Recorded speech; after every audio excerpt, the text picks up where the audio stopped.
नमस्कार, good evening. मैं चुनचुन कुमार, आप देख रहे हैं झारखंडी हिंदी न्यूज। चलिए जानते हैं दिन भर की सभी महत्वपूर्ण खबरों को। 6 साल से नहीं हुई जेटेट की परीक्षा, हाईकोर्ट में याचिका दायर। 6 साल से शिक्षक पात्रता परीक्षा यानी जेटेट नहीं कराने के विरुद्ध झारखंड हाईकोर्ट में याचिका दायर की गई है। रीट याचिका में झारखंड सरकार की तरफ से विश्वविद्यालय अनुदान आयोग के नियमों और गाइडलाइन का पालन नहीं करने की बात कही गई है। याचिका में कहा गया है कि राज्य में 6 साल से शिक्षक पात्रता परीक्षा नहीं हुई है और सरकार 50,000 शिक्षकों की बहाली करने की तैयारी कर रही है। सभी जिलों से इसे लेकर आरक्षण रोस्टर भी मुख्यालय में मंगाया गया है। जेटेट की परीक्षा में उत्तीर्ण होने के बाद ही अभ्यर्थी कक्षा से लेकर 8वीं कक्षा के लिए शिक्षक बन सकेंगे। शिक्षक नियुक्ति मामले में इसे एक योग्यता के रूप में रखा गया है। सरकार की तरफ से कहा गया है कि जेटेट उत्तीर्ण व्यक्ति ही शिक्षक बन सकते हैं। याचिकाकर्ता ने कहा है कि 6 वर्षों से परीक्षा नहीं होने की वजह से कई योग्य छात्र शिक्षक नहीं बन सके हैं।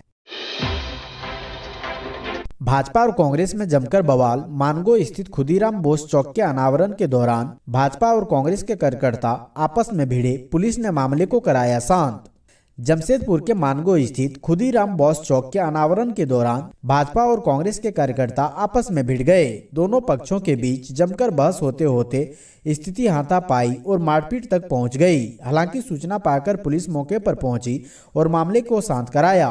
दरअसल भाजपा कार्यकर्ता टाटा स्टील UISL यानी जुस्को का विरोध कर रहे थे। भाजपा कार्यकर्ताओं का कहना था कि अगर चौक का अनावरण हो रहा है तो सिर्फ स्वास्थ्य मंत्री सह स्थानीय विधायक बन्ना गुप्ता को ही बुलाया गया, जबकि इस अवसर पर जमशेदपुर सांसद विद्युत वरण महतो को भी बुलाना चाहिए था। इसी बात को लेकर भाजपा कार्यकर्ता विरोध प्रदर्शन करने लगे। इतने में ही कांग्रेस के कार्यकर्ता पहुंचे, जिसके बाद विवाद शुरू हो गया। फिलहाल पुलिस ने मामला शांत करा दिया है। झारखंड में चुपके चुपके क्षेत्रीय परिवहन प्राधिकार का गठन, सदस्यों में सिर्फ जेएमएम। परिवहन विभाग में क्षेत्रीय और राज्य स्तरीय परिवहन प्राधिकार का गठन हुआ है, जिसमें गैर सरकारी सदस्यों का मनोनयन किया गया है। इन सदस्यों में सभी झारखंड मुक्ति मोर्चा के सदस्य हैं, जबकि कांग्रेस और राजद के किसी सदस्य को कमेटी में मौका नहीं दिया गया है। प्राधिकार में सभी 11 गैर सरकारी सदस्यों का मनोनयन परिवहन मंत्री चंपई सोरेन के निर्देश पर हुआ है। यह इतने गुप्त तरीके से चुपके चुपके हुआ कि सूचना सार्वजनिक होने में लगभग 1 सप्ताह का समय लग गया है। मनोनीत 11 सदस्यों में 2 झामुमो के जिलाध्यक्ष हैं, जबकि शेष सदस्य या तो सक्रिय कार्यकर्ता हैं या फिर केंद्र समिति के सदस्य। रांची के मेसरा में सड़क हादसे में 3 लोगों की मौत, इलाके में पसरा मातम। रांची जिले के मेसरा में अलग अलग सड़क दुर्घटनाओं में 3 लोगों की मौत हो गई। इससे इलाके में शोक की लहर है। पहली घटना में पति की मौत हो गई है, जबकि पत्नी का पैर टूट गया है। दूसरी घटना में एक की मौके पर ही मौत हो गई थी, जबकि दूसरी की इलाज के दौरान मौत हो गई। इस तरह इलाके में सड़क हादसे में 3 लोगों ने अपनी जान गंवा दी। पहली घटना शुक्रवार देर रात की है। मेसरा पंचायत स्थित नया टोला गांव निवासी महादेव महतो की मौत रांची हजारीबाग सड़क पर और मांझी थाना क्षेत्र के शांति वन रेस्टोरेंट के समीप हो गई। सड़क किनारे खड़े टैंकर में वाहन ने पीछे से टक्कर मार दी। इससे उसकी मौत घटना स्थल पर ही हो गई। उसकी पत्नी राजो देवी का दाहिना पैर टूट गया है। खुंटी पहुंचे शिक्षा सचिव, स्कूल की अव्यवस्था देख 3 प्रिंसिपल और 2 BEO से मांगा स्पष्टीकरण।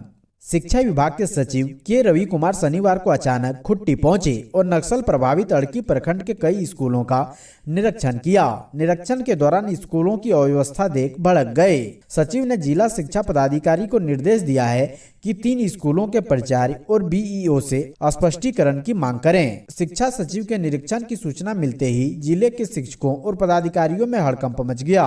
शिक्षा सचिव खुट्टी पहुंचने के बाद नक्सल प्रभावित अड़की प्रखंड के स्कूल पहुंचे और जायजा लिया। स्कूल में पढ़ने वाले बच्चों से बातचीत की। इस दौरान स्कूलों की अव्यवस्था देख DEO अतुल कुमार चौबे को निर्देश दिया कि स्कूल के प्रिंसिपल के साथ साथ मुरहू और अड़की BEO से स्पष्टीकरण मांगे और संतोषजनक जवाब नहीं मिलने पर विभाग की कार्रवाई सुनिश्चित करें। भूमाफिया कर रहे हैं सरकारी स्कूलों की जमीन का अतिक्रमण, शिक्षा विभाग मौन। देश और समाज के भविष्य को गढ़ने वाले सरकारी विद्यालयों की जमीन का अतिक्रमण कर अवैध निर्माण करने वाले भूमाफियाओं के खिलाफ समाज के प्रबुद्ध लोगों की चुप्पी कहीं न कहीं उनकी संवेदनहीन मानसिकता का प्रमाण है। झारखंड में भूमाफियाओं का आतंक कम नहीं हो रहा है।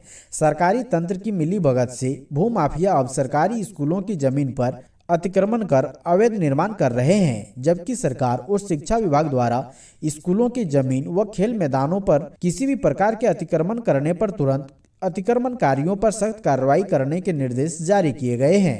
बावजूद इसके जिले में यह आदेश प्रभावी नहीं हो पा रहा है। इससे भूमाफिया के हौसले बुलंद हैं। पूर्वी सिंहभूम जिला में शहरी क्षेत्र के सरकारी स्कूलों की जमीन का भूमाफिया द्वारा अतिक्रमण कर वहां अवैध निर्माण भी किया गया है। शिक्षा विभाग के पास स्कूल की जमीन के दस्तावेज नहीं होने के कारण विभाग अतिक्रमणकारियों के खिलाफ कार्रवाई करने में असमर्थ है। झारखंड नगर निकाय चुनाव टलने से अब नए सिरे से तैयार करनी पड़ेगी मतदाता सूची। झारखंड में निकाय चुनाव टलने से अब यह तय हो गया है कि यहां अब अगले साल ही चुनाव हो पाएगा।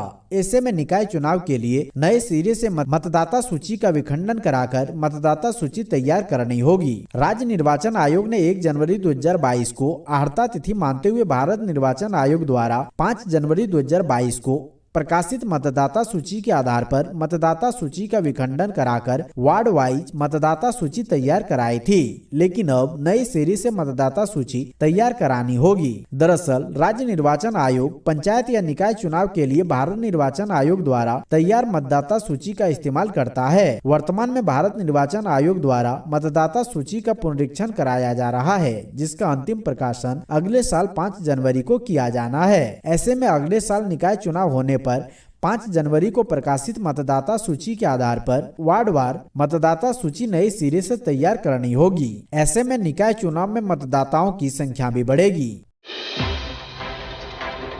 हेमंत सोरेन सरकार के खिलाफ बीजेपी ने की आक्रोश रैलियां, कई दिग्गज हुए शामिल। बीजेपी ने झारखंड की उपराजधानी दुमका और पूर्वी सिंहभूम जिले में आक्रोश रैलियां की और राज्य की सत्ताधारी हेमंत सरकार को सत्ता से बेदखल करने की अपील भी की। दरअसल इस आक्रोश रैली में बीजेपी ने सरकार के खिलाफ 5 दिवसीय राज्यव्यापी विरोध प्रदर्शन करने का निर्णय लिया था, जो बीते शुक्रवार को समाप्त हो चुका है। जानकारी के लिए बता दें कि बीजेपी की इस आक्रोश रैली में झारखंड के कई दिग्गजों ने हिस्सा लिया था। इसमें मुख्य रूप से झारखंड के पूर्व मुख्यमंत्री रघुवर दास, केंद्रीय मंत्री जयंत सिन्हा और जमशेदपुर के सांसद विद्युत वरण महतो सहित बीजेपी के कई वरिष्ठ नेताओं ने पूर्वी सिंहभूम जिला कलेक्ट्रेट ऑफिस के बाहर प्रदर्शन में भाग लिया। वहीं भारतीय जनता पार्टी के राष्ट्रीय उपाध्यक्ष रघुवर दास ने इस रैली में ये दावा किया है कि राज्य सरकार ने चुनाव से पहले जनता के लिए कई बड़े वादे किए थे, लेकिन अब तक उन्हें पूरा करने में असमर्थ है। यही नहीं, उन्होंने हेमंत सोरेन सरकार पर आरोप लगाया कि राज्य में भ्रष्टाचार चरम पर है। इसके बाद हजारीबाग से सांसद जयंत सिन्हा भी राज्य सरकार पर जमकर गरजते हुए नजर आए। प्रेमिका के बात नहीं करने से बौखलाया प्रेमी, किया जानलेवा हमला। झारखंड के गुमला में प्रेमी ने प्रेमिका पर धारदार हथियार से हमला करके उसे गंभीर रूप से घायल कर दिया। वहीं बीच बचाव कर रही प्रेमिका की मां और बहन पर भी प्रेमी ने जानलेवा हमला किया। मामला रायडी थाना क्षेत्र के नावागढ़ पतरा टोली गांव का है। जानकारी के अनुसार यहां रहने वाली 18 साल रोशनी कुजूर का अफेयर डोबडोबी निवासी 21 वर्षीय जॉनसन खेम के साथ चल रहा था, लेकिन पिछले 1 साल से दोनों के बीच बातचीत बंद थी। शुक्रवार को जब रोशनी अपनी मां दोमनिका कुजूर व बहन रोजीमाला कुजूर के साथ खेत में धान काट रही थी, तभी जॉनसन वहां आ धमका। उसने रोशनी से पूछा कि वह उससे बात क्यों नहीं कर रही है। इसी बात को लेकर दोनों के बीच बहस शुरू हो गई। फिर गुस्से में आकर उसने रोशनी के हाथ से हंसिया छीना और उस पर ताबड़तोड़ हमला कर दिया। इससे रोशनी चीखने चिल्लाने लगी। बीच बचाव के लिए रोशनी की मां और बहन वहां आई, लेकिन जॉनसन इतने गुस्से में था कि उन दोनों पर भी हमला कर दिया, फिर वहां से फरार हो गया। आसपास से गुजर रहे लोगों ने जब यह सब देखा तो तुरंत पुलिस को सूचना दी। साथ ही तीनों घायलों को गुमला के सदर अस्पताल पहुंचाया। रोशनी की गंभीर हालत देखते हुए उसे रिम्स रेफर कर दिया है। वहीं रोशनी की मां और बहन का सदर अस्पताल में इलाज चल रहा है। झारखंड में समुद्री हवाओं के असर ने बढ़ाया सर्दी का सितम, तापमान में आएगी भारी गिरावट। झारखंड की राजधानी रांची में सर्दी का सितम शुरू हो गया है। अगले 3 दिनों में न्यूनतम तापमान में 1 से 2 डिग्री गिरावट का पूर्वानुमान है। तापमान 10 डिग्री के नीचे जाने के आसार हैं। इसके साथ ही दिसंबर के पहले हफ्ते में शीतलहर चलने की आशंका बनी हुई है। इस बारे में मौसम विज्ञान केंद्र रांची के वरीय वैज्ञानिक अभिषेक आनंद ने बताया है कि झारखंड के पश्चिमी हिस्सों में शीतलहर चल रही है। पलामू, गढ़वा, चतरा, कोडरमा, लातेहार और लोहरदगा शीतलहर से प्रभावित है। वहीं शुक्रवार को रांची का अधिकतम तापमान 25.4 जबकि न्यूनतम तापमान 10.6 डिग्री दर्ज किया गया। आने वाले 5 दिनों तक दिन के तापमान में गिरावट आएगी। बता दें, रांची समेत पूरे झारखंड में मौसम के डिप्रेशन का असर देखने को मिल रहा है। दरअसल उत्तरी तमिलनाडु और पुडुचेरी में एक डिप्रेशन बना हुआ है और पूर्वी हवा के साथ झारखंड में बादल आने की संभावना है।